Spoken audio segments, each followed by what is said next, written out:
On nous avait dit le premier coup que c'était sa langue de pleurer et les vaisseaux qui pétaient. Des petits vaisseaux qui éclataient. Même dans l'œil, ça s'est posé comme ça, rouge. Ouais.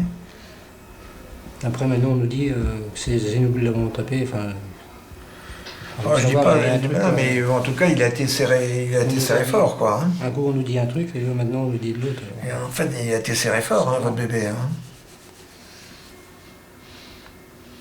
Et le problème, c'est que c'est pas la première fois non plus, parce que, je sais pas, votre dame raconte qu'il y a déjà eu un hématome sur la joue. Ouais. Il faut faire attention à un bébé. S'il y a des gestes un peu durs, c'est... Il va dans le trotteur, sinon on parlait dans le trotteur. Ah oui, mais bon, je sais pas ce qu'en pense Béatrice, mais bon. La décision, c'est de savoir ce que je fais, hein, ce qu'on fait. Est-ce que vous pouvez nous expliquer ce qu'est un bébé secoué exactement? C'est l'enfant vraiment qui subit un geste violent. Pas toujours de façon intentionnelle de la part des parents, hein, qui n'ont pas l'impression qu'ils ne veulent pas faire mal à l'enfant. Ils veulent simplement qu'il s'arrête de pleurer.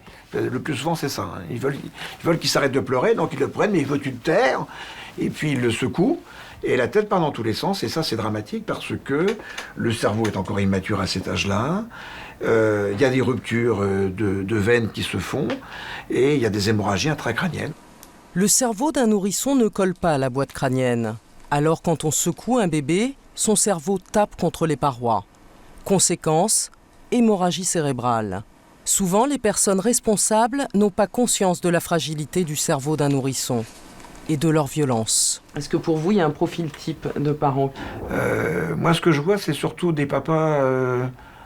je vous dis de temps en temps des mamans, mais des papas qui sont effectivement un peu surchargés par leur travail, par exemple, et ils rentrent chez eux, l'enfant pleure, ils ne savent pas pourquoi, l'enfant a pleuré toute la journée, la maman ne sait pas pourquoi, elle n'arrive pas à le calmer, puis à un moment donné, il dit attends, moi je vais te calmer, et donc ils le prennent et le secouent pour le calmer, mais parfois ça va un peu trop loin.